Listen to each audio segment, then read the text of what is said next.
Nashville, and welcome to the Nashville Daily Podcast. I am your host, Stuart Deming, and today's episode is brought to you by XPLR If you want to learn about the city of Nashville, come take a walking tour with us. We have the Nashville History Walking Tour. We also have the Coffee and Civil War Tour that takes place at Fort Langley. You can head over to XPLRTours.com to book your ticket today. Use code ND10 to take 10% off the Nashville History Walking Tour at XPLRTours.com. Joining me today is a bearded brother, a friend. Tyler, you've been my friend for 5 or 6 years. Yeah. Tyler Cauble, you are a commercial real estate developer here in town, and you have some of the coolest projects in all of the city of Nashville that you've been working on. So, Tyler, who are you and what do you do? Yeah, Stuart, thanks for having me on, man. It's, it feels like it was not that long ago. We were grabbing a beer at Tailgate Brewery on Music Row. Six and a half years ago, I think, yeah. You were talking about this idea that you had, and look what you've done. It's really cool to see. Thank you. So, yeah, I'm a Nashville native. Got started in commercial real estate about 10 years ago, and it's kind of funny how the progression has occurred over the years. Back then, I was working for a boutique development firm, and so I knew I couldn't compete on the brokerage side with CBRE, Avison Young, Cushman Wakefield, the giants of the world. So I started working with smaller businesses, and that's kind of where I fell in love with the entrepreneurship side of things. And working with them, you get to see a lot of really cool things that you just don't see on the corporate side of real estate. And that's kind of what led to our development theology, where we focus on building community and small business and spaces for small businesses.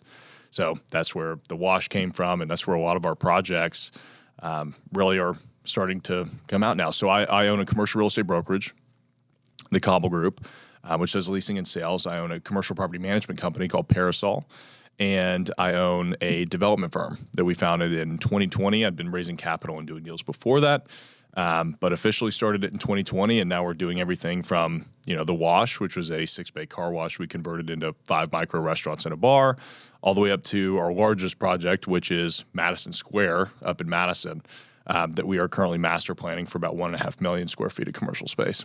Which is bizarre that you've taken an old car wash and converted it to these micro kitchens, and then now you're doing 1.5 million square feet, and then you have another 1 million square foot place down in Chattanooga. We're going to talk about all of this. Oh yeah. But first, I want to get into the wash. Aaron, go ahead and show my computer. We've talked about the wash multiple times here on the podcast. This is one of the coolest concepts in Nashville. This was an old car wash converted to these micro kitchens and bar. Tyler, I've asked you before in the past, I said, are you going to open another one of these around Nashville? And you said this was one of the biggest headaches that you had in the commercial development world. But let's talk about the success of this concept. Yeah. It's the first in the country to take an old car wash like this and convert this. So let's talk about the success and the story behind it. Yeah, so it's kind of wild to see this crazy idea you had during COVID come to life, and not only that, but see the community embrace it and it become its own thing. It's been a lot of fun, really. But I got the idea back in probably April or May of 2020, the height of the shutdowns, and our commercial real estate brokerage was getting a lot of calls from restaurant owners saying, "Hey, are there any restaurant spaces available that don't really have any indoor seating? We just want to focus on to-go and delivery." Because back then you couldn't go inside of a restaurant, so it was wasted space. And I kept having to tell them, no, sorry, that doesn't exist. That doesn't exist. The average restaurant in Nashville is probably 1,500 to 2,000 square feet. And the kitchen's only 500 to 800 square feet of that. So you've got a lot of wasted space. And, I kept having to field these calls and tell them, no, sorry, that doesn't exist. And we'd actually been brought in to work on this car wash from the property management side. The owner at the time was looking at doing 6 Airbnbs there. Which I think actually would have been very successful. That's a very unique concept. Yeah, right? Yeah. Like 6 micro Airbnbs with like a shared porch and everything. Yeah. And it's like a hostel type experience. Yeah, really cool. And walkable in East Nashville, And when the pandemic hit, obviously they put that on pause. They're like, we are not doing this right now because nobody's traveling. At least that's what everybody thought. That turned out not to be the case. So, I was looking at that project and thinking, what else could we do? And we thought office, retail, none of that really excited us. And I had just gotten off the phone one day with a restaurant group telling them, sorry, that doesn't exist in Nashville, and driving past the car wash. And I thought, wouldn't that be interesting if we turned each of those bays into a ghost kitchen right? Because that was all the craze. The hype. Yep, exactly. I mean, we had just written an article on it on our blog about ghost kitchens, and I was like, well, that'd be interesting because we could do, little 400 square foot individualized spaces. That way people aren't having to share a bunch of space. But we can actually do walk-up counters, and maybe we'd have some outdoor seating, which is COVID friendly. And, maybe it'd be like a retail facing ghost kitchen, which I started doing a bunch of research on, and there was nothing like that. So it actually started off as to-go and delivery focused. And hey, if people want to hang out there, cool. And now today, it's almost the opposite. I think only 20 to 30% of the sales are actually to-go and delivery. A lot of people are just walking there and hanging out. Yeah, it's so unique, and I think with what You Are Here Hospitality has done in the last month with SS Guy and Suiza, like it's incredible concepts, and then Eastside Pho, like they make good food. They're awesome. They're great and people. And then Eastside Banh Mi, like they are fantastic. And what's it been like in the last month opening these two new concepts in the Wash? Have you seen like traffic increase? Like have you seen more influence and like people coming into this destination now? Oh, for sure. I mean, I think it's their opening coupled with the timing of the year and the fact that the Wash is now a year old and people kind of know how it works. So, I mean, the patio is packed all the time. I mean, Monday is now one of the bigger days, which is crazy to me. Interesting. Right? For a restaurant concept. But typically Mondays and Tuesdays are the slowest day of the week. Yeah. Usually Tuesdays are hands down the slowest for restaurants. That's right. I mean, Saturday, based on the sales that we track, Saturday is typically 2 times what a Monday is. But Monday is about even with Tuesday, Wednesday. Sunday is sometimes the slowest day. Interesting. But which makes sense because it's limited hours, I think, right? That's right. Yeah, so it's just such a unique concept. Congratulations on that. Like, the Wash is Thanks, man. It's one of my favorite things in Nashville. I love showing it off to people. The next one I want to talk about, and you've been working on this one for a hot minute. I think you announced this one back in, it had to be close to 2020 or 2021. Just August of 21. Concept of this. So this is going to be a hotel called Salt Ranch. This is off of Dickerson Pike, if I remember correctly. That's right. It's the old Congress Inn at Dickerson and Hart Lane. So let's talk about this concept and what's been happening with this. Yeah, so we closed in August of 21, and we had some issues getting financing. Imagine that, right? Like COVID, coming right out of the pandemic, doing a hotel. But we knew that we had bought it for the right price. We actually paid cash for the land. That's great. We knew we bought it for the right price, and we knew that Dickerson Pike is coming, right? It's going to be massive. What's going to happen in the next 10 years? Oh, it'll be huge. I mean, Dickerson Pike. I've always compared it to South Congress in Austin, Texas. If you're familiar with that corridor at all, it used to be very similar to Dickerson Pike. There wasn't a lot going on, but it was still a major thoroughfare in and out. Yeah. And now you go to South Congress, and it's got Soho House, and it's got some of the most amazing restaurants in Austin. It's one of my favorite corridors down there. And you can see how that's going to happen to Dickerson Pike because it's got these larger parcels. It's got higher density zoning. There's nothing really historic over there. I mean, the hotel is actually historic. The main building over there was built in the 1850s. Wow. And we are keeping that. That's cool. So a lot of that product on Dickerson Pike can be torn down and redeveloped, and we're not going to lose a whole lot of the character. So it's really interesting to see how the large-scale development can really happen on that corridor. But yeah, so we got our financing together finally. I think I spoke to 40 or 50 different banks before we finalized that. And once we got our financing together, we started going through the permitting process, and that has been an absolute nightmare. It's the city's backed up. There's a lot of stuff going on in Nashville right now, a lot of projects. Is it because the city's understaffed, or is it because they're just not prioritizing actual good development? Yeah, I don't know that it's not that. I don't think it's that they're not prioritizing good development. I think the city genuinely cares about having good projects out here, which is always nice to see, right? Because it really is a public-private partnership in that respect. Because developers need to do cool projects, but the city also needs to make sure that good projects are happening. I think it's more of understaffing. from my outside perspective, I don't know how they actually operate. I'm not involved in the day-to-day. But that's what it seems like to me. I mean, whenever I've been down there, it seems like they're operating on the same level of staff that they were back in 2013 when I was going down to codes for my developer back then. And that's a bit of a problem when you see how much Nashville has grown and how many permits we have today compared to 2013. Yeah. It's night and day difference. So that makes it really tough going through the process. And then you have a bit of a disjointed relationship between a lot of the different groups, right? So, NDOT doesn't necessarily talk to stormwater, which doesn't necessarily talk to planning and codes. And so it just makes the whole process a bit longer. I think it took us 10 months to get our permits for a renovation. And just for a renovation, just for a renovation, not for a whole flip wow. That's correct. So we're not tearing any buildings down. We're renovating the existing space, and that's our phase 1 permits. We haven't even gotten our phase 2 permits for the site yet. Wow. So we're still going through that process. It's probably going to take another 3 to 4 months. So, if you're driving through Nashville and you see a building that has just been sitting there forever, and you're like, well, I heard that's sold. What are they doing? That's the problem right now, is that everybody's waiting on their permits. So let's talk about Salt Ranch. I have the website pulled up, Aaron, if you want to pull it up. So you're going to have the hotel, a pool club, restaurant, and bar. That's right. So the hotel is going to be 53 rooms, if I remember correctly. 48 now. We ended up 48. taking some out. Yep. Okay. And then the pool club, is this going to be a subscription to the pool club? Is this going to be just open to hotel guests? Like, what's your envision of that?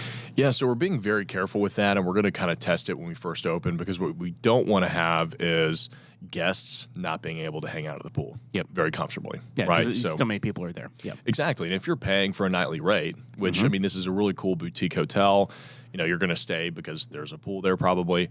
So we want to make sure that there's always space for guests at the pool. So we'll probably open up with a limited number of day passes at the pool club that won't be on a membership basis. It's just going to be, hey, stop in, pay your fee, and hang out. Are you planning on doing like cabanas and stuff like that as well? We will, yep. We'll have a handful of cabanas. We'll have some lounge chairs. We'll have some random seating kind of around the pool area. There will be a bar at the pool as well as a bar at the restaurant inside. So creating a couple of different really vibes at the hotel. We want to offer a variety of spaces. It is a very unique boutique hotel in Nashville in the sense that it sits on 2.5 acres. Yeah, that's massive compared to other hotels. Yeah, it's crazy, right? You look at some of the other ones in town, like Noel, Bobby, they're all vertical. Yep. So they have these really cool rooftops, but it's still not a whole lot of space. Whereas we have enough space to not only do the pool, but have a couple of different hangout areas. We're looking at having a dog run. So, cool. A lot of people travel with their pets now. So get their energy out before you go out for the day. And that's an offering that a lot of other hotels in Nashville don't have. And we're going with this kind of Palm Springs meets Southern hospitality vibe, very cool. Which is something else that doesn't exist in Nashville. So you can kind of see that from the imagery. So do you have a restaurant that you're trying to land for there? We do. We've got a group that we've been talking to for quite some time. They're pretty well known in East Nashville. And they've got what I would call a cult following. That no matter where these guys go, they end up bringing their crew with them. Oh, that's awesome. We're being very intentional about that. I didn't want to open up my own restaurant there. I've got a bar, but the restaurant industry is a totally different beast. So we're strategically partnering with the right group to bring that concept to us. Very cool. So now the next project that you're working on a lot of projects, but this is your largest project in the Nashville area, and then we're going to make our way down to Chattanooga. Yeah. And right now this is called Madison Square. I have Greg, the Google guy. He's our little character that we do for the podcast. There you go. He goes around Nashville showing things.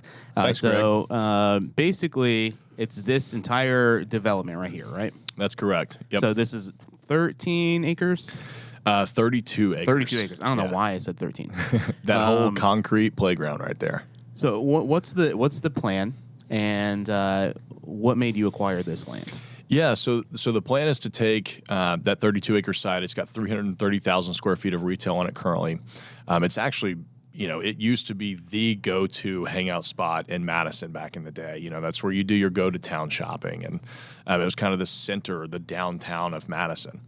And so our plan is to redevelop it into a highly mixed-use site, about 1.5 million square feet on the 32 acres.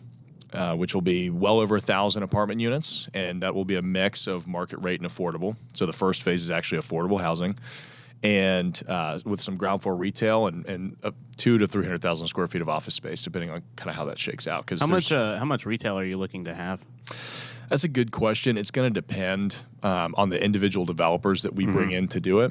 Because what we're doing is we're just master planning. So we're putting together the overall site. We're saying, hey, this is how the design is going to look. This is how the site's going to flow. And then we're bringing in the right development partners to do each individual phase. That makes sense. Because how long is the project going to take? 8 years? Yeah, it's probably going to be at least 8 to 10 years. Okay. And, that's developing 1.5 million square feet is very, very expensive. Yeah. And we don't want to be raising capital and taking on that amount of debt to pull these projects together. So we figured it'd be a lot better for everybody to bring in a different group of developers for each phase. How much green space are you anticipating for this development? Yeah, there will be several acres of green space. I want to say it's between 4 and 6 acres. Okay. So way more green space than what is right there now. We have, you saw the picture of it. It's a lot of asphalt. And so you can think about the amount of storm water that just sheds off the side into the street. It's not a very good layout. So does that area of Madison flood pretty bad? Because I know when you have those major developments of concrete down on Nolensville, you can have 2 or 3 feet of water on it. We're very fortunate that we're right on the Greenway, which means that we've got basically a wet weather conveyance on the side of the property that you can kind of see the trees to the south end of it. So a lot of the water sheds over into that. And then it kind of sheds towards the street, which I guess has pretty sufficient stormwater drainage because it doesn't really flood, which we're very fortunate for. Yeah, I know just where Plaza Mariachi is and you're going down there, there's that hibachi area. That area floods so bad. Oh, yeah. And that's just with rain. That's not with the creek or anything flooding there. That's just with straight rain. Another project I'm super excited for, and this one I've been following relatively closely. This is the Peerless Mill down in Chattanooga. Let's talk about this. This is an old mill. Technically, it's in Georgia.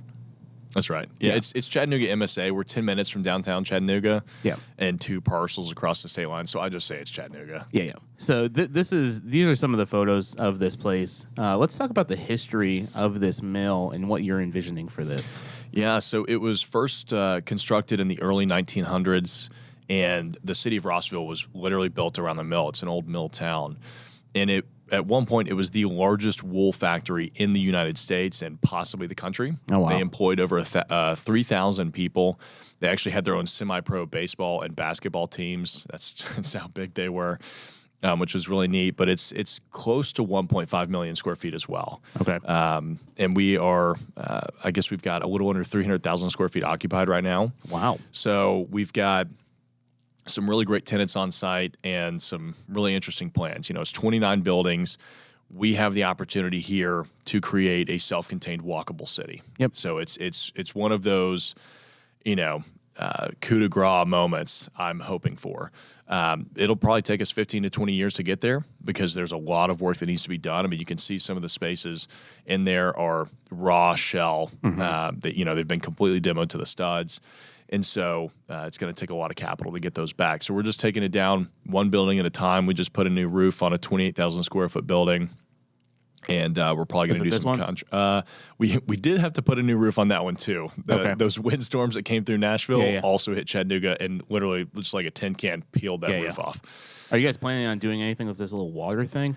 Yeah, so that space right there where the stacks are is going to end up becoming a brewery or a distillery. That's cool. What we want. We want it to be a flagship location for someone.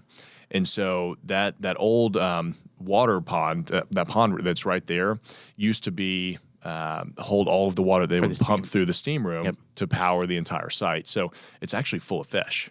That's cool. Because it's connected to the creek. Yeah. And so we've got a bunch of catfish in there, perch. And our plan is to, there's concrete piers that come out of it to build an aluminum walkway over it and have this kind of moment for, if you've got kids, they can go out there and feed the fish and see the fish. Awesome. And that's very cool. Fun to activate it. So this reminds me, have you been to Columbia, Georgia? I have not. So it's in southwestern Georgia. They've taken 5 or 6 factories like this and converted it to these restaurants and theaters. It's kind of like the Factory, like what they've done with the Factory. But it's kind of like the concept of Hunter Station in East Nashville, where it's this building. I know Hunter Station's new, but they have like 10 or 15 restaurants in this place. It's super awesome. So I saw recently over the last few weeks, you've been everywhere, Pittsburgh, in North Carolina, and you've been a lot of things. So what have you learned on your journey seeing some of the restoration of these old factories? Yeah, that's one thing that we're very intentional about is going to these other cities and seeing how they're doing adaptive reuse. Because unfortunately, Nashville just doesn't have a lot of that. Yep. You know, I mean, we've got Neuhoff going on right now, which is fantastic. I think it's really cool. One of the best developments in Nashville right now, hands down. Yeah, hands down. I mean, the potential about with that. The pedestrian bridge over there. What if that ever happens? Yeah. They've been talking about it for 5 years and nothing has landed. See. So I'm excited about River North and that connection. But Neuhoff is probably one of my favorite developments in Nashville right now. It's really cool, and the developer on that did Pond City Market down in Atlanta, and we're drawing a lot of inspiration from that because that was an old 1 million square foot Sears facility, and they've turned it into this incredible mixed use project. And so we're looking at Neuhoff, we look at Worthen Lofts. Right, you look at the trolley barns. We've got some really cool adaptive reuse projects in Nashville, but it's very few. Yep. So you go to a city like Pittsburgh, almost everything there is adaptive reuse. And so from the High Line to the terminal to the cork factory, there's a lot of really cool projects there. And so our biggest takeaways is just that you can really do something that is unique and brand new while maintaining a lot of the old character. And that's really what we want to preserve. If I wanted to just build a brand new city, we'd tear all those buildings down. It'd be a lot easier than coming in and reutilizing these old spaces. I mean, same with the Wash. If we do a Wash 2.0, which we're trying to find, it's just very difficult. I have a location for you. Yeah. And it's been sitting for a long time. Well, let's talk about it. Yeah. But, if we do a second version of that, we'll build it brand new. Yeah. Because it's so much more difficult and honestly more expensive to come in and do an adaptive reuse of a project. But you have this character and these items within the property that you just probably would never build back. Yeah. What's your thoughts on everything happening with the East Bank? Oh, it's funny. I feel like everybody's talking about the East Bank. Everyone is, and I would say as a platform, we've been talking about the East Bank for at least a good year and a half, and I would say we've covered it more than any other news outlet in town. Right. Because we've done, I think, 55 episodes on the East Bank. Have you? Or more. So what's your thoughts on the Titan Stadium? Were you for the new Titan Stadium? And then let's get into the East Bank. Yeah, that's tough. Was I for it? I think that I was kind of neutral. Yeah. You look at our stadium compared to every other football stadium in the United States, almost every other, and it is outdated. Yep. The problem that I have with going ahead and building a completely new stadium is that our stadium was supposed to last a lot longer. It was supposed to be a world-class stadium for probably 50 years. For a long time. But the city of Nashville failed. And it didn't work out. And so do we need a much better stadium? Sure. Are they trying to get a Super Bowl there? Yes. Yeah. And, does Nashville deserve a Super Bowl? Absolutely. I mean, can you imagine what that would do for the city? You can't host a Super Bowl in our current stadium. And I think, one thing that a lot of people don't think about is that it's not just for the Titans, right? I mean, I've been to a Garth Brooks concert there. I've been to a lot of amazing concerts at that venue. And so it gets utilized more than 12 times or however many home games there are a year. So neutral. I think that overall, it's a huge move for the city. I started buying on Dickerson Pike 3 years ago. Which after the East Bank's development, Dickerson Pike is going to explode. It's going to take off. And back in 2018, 2019, I was pitching the deals to other developers. And I started buying because I got frustrated. Everybody said it's too early for Dickerson Pike. But you look at where the corridor starts, and there's so much potential for high-density development there that, of course, it's going to come up that corridor. I mean, you look at a city like Chicago. Nashville has not engaged its riverfront at all. Yep. Hardly at all. And the potential for development over there and what that could become, I mean, it's a whole new Midtown. Yeah, right? and that's not including what's going to happen near Trinity Lane. If that development comes through, that $2.1 billion development, if that comes through, I think there's going to be a point from Shelby Bottoms all the way past TSU towards like that park up towards Ashland City. Yeah. Beeman Park, not Beeman Park. I can't remember the name of it. I think that entire skyline or the riverside is going to be all skyline skyscrapers Oh, in for the sure. next 20, 50 years. For sure. Like we're in a position as a city where New York and Chicago were in the early 1900s. There's no other city like this in America. That's right. I mean, you know, it's always funny to hear people say like, "Oh, Nashville's overdeveloped," or "Oh, it's too expensive." You haven't seen anything yet. Yeah, you go to a city like New York, and they're like, "Well, they're still building there." Yes. I mean, you know, as expansive as New York City is, they're still finding places in Midtown and Manhattan to tear down and build even taller. So, Well, if you when was the last time you were in New York? last weekend. Have you been to the Hudson Yards? Oh yeah, absolutely. So I think the East Bank, well, my first thought is the Hudson Yards is going to be the Nashville Yards here. The only issue is the Hudson Yards has waterfronts, which Right. looks amazing. But I think that's where Nashville Yards is going to be. It's going to be our Hudson Yards. But the East Bank is just this development that's going to happen that's going to like dramatically change our city. Of course. I think, you know, especially with the Titan Stadium there and Top Golf, and there's a couple breweries in the area, you know, eventually you can see, I mean, it's got the ingredients to become something really unique when Oracle starts their campus, and, you know, it's going to become the walkable district that we've always really wanted. I mean, the Gulch is fine. Yeah. Right. But the Gulch is really tiny. You know, this Compared to 330 acres. Exactly. Yeah. I mean, it's hundreds of acres of, you know, like, hey, let's go develop this the right way and put the infrastructure in right and make sure that you can walk and bike and do all of these things that everybody really wants to do, but we don't have the ability to because we ignored sidewalks for 60 years or however long it was. So, yeah, I mean, I think it's going to be really interesting to see that get developed over the next 10 to 20 years. For the next mayor coming in, their main focus is going to be the East Bank and most likely transit, and in that affordable housing and all that those subtopics. What's your thoughts on the infrastructure of Nashville and how could we improve it? Ooh, that is a tough question. You know, I think that Nashville's infrastructure, Nashville's facing an issue that every city faces when it grows, right? It's not like this is completely unique to Nashville. And I think that This has been happening for thousands of years. exactly. I think that a lot of people tend to think like, oh, we're growing too fast because we don't have this capacity or we don't have this. And, you know, look, you know, do I think that we should have transit already? Of course.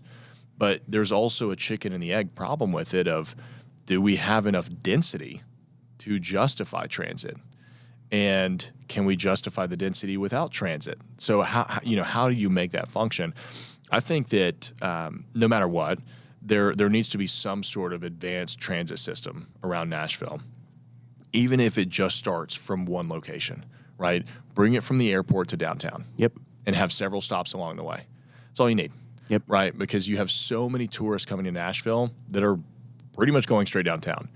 So And Lebanon Pike or Murfreesboro Pike is Yeah. prime for it. I'm lobbying for Murfreesboro Pike because we're buying another hotel over there. Oh, great. But yeah, I mean, I think are you buying Drake's?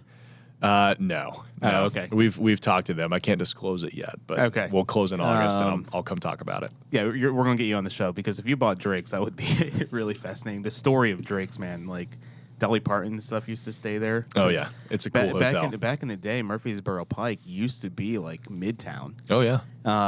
So there's an apartment complex right off of Spence Lane in Murfreesboro. This is where like Roy Orbison and all these people live. This apartment complex had its own post office at one point. So it's just so much fascinating history. I'm excited to hear about that project. Yeah, I think Murfreesboro Pike is the next Dickerson Pike. You know, it's got Yes. all of the potential to become a major corridor. Yep. Wedgwood Houston has expanded quite a bit Yep. towards that area. So I've been saying this for the last 6 or 7 years. You can tell an area is about to flip when restaurants, like fast food restaurants like Burger King and McDonald's, start renovating. Right. And car dealerships start paving their lots again. Yep. So I've been watching Murfreesboro because I've lived on Murfreesboro Pike for 6 years. You know, the other thing that And The other thing that I pay attention to are police stations. Yep. Where are they Right. putting police stations? Yep. So East Trinity was one of the roughest streets in Nashville for the longest time. Yep. And then they built the police station. And then within 5 years, that whole corridor changed over. Same thing with Charlotte. Same thing with Charlotte. Yep. And it's the same thing with Murfreesboro. They just built this massive police station over there. And I don't know if it's the police headquarters. It's it the might headquarters, be. yep. Yeah, yeah. And so you look at that and you're like, okay, it's coming. It's Yeah. going to do the East Trinity Lane thing, right? You know, Charlotte Pike all over again. Oh, yeah. So, yeah, it's awesome. Tyler, this is awesome. Yeah. Thank you for coming on to the show. Absolutely. Where could people follow you? You have a YouTube, you have a podcast, you have your development website, you have your property management website. So just give me everything. All over the place. So, yeah, I mean, if you want to actually connect with me, Instagram is the best way, at Commercial in Nashville. If you just search Tyler Cauble, I'm sure that'll come up. If you want to learn more about commercial real estate, go to our YouTube channel. It's just my name, Tyler Cauble.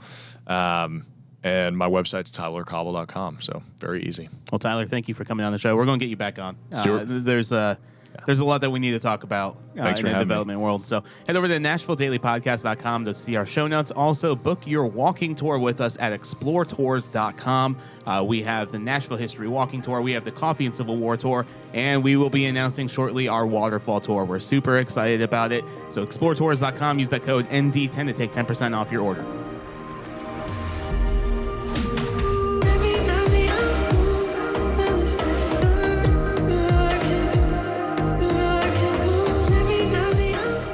Thank you for listening to the Nashville Daily Podcast. If you want to learn more, head to NashvilleDailyPodcast.com. You can also follow us on social media at explore.nash on Instagram, Nashville Daily Podcast on YouTube, and explore.nash on YouTube as well. The Nashville Daily Podcast is an Explore LLC production, copyright 2023.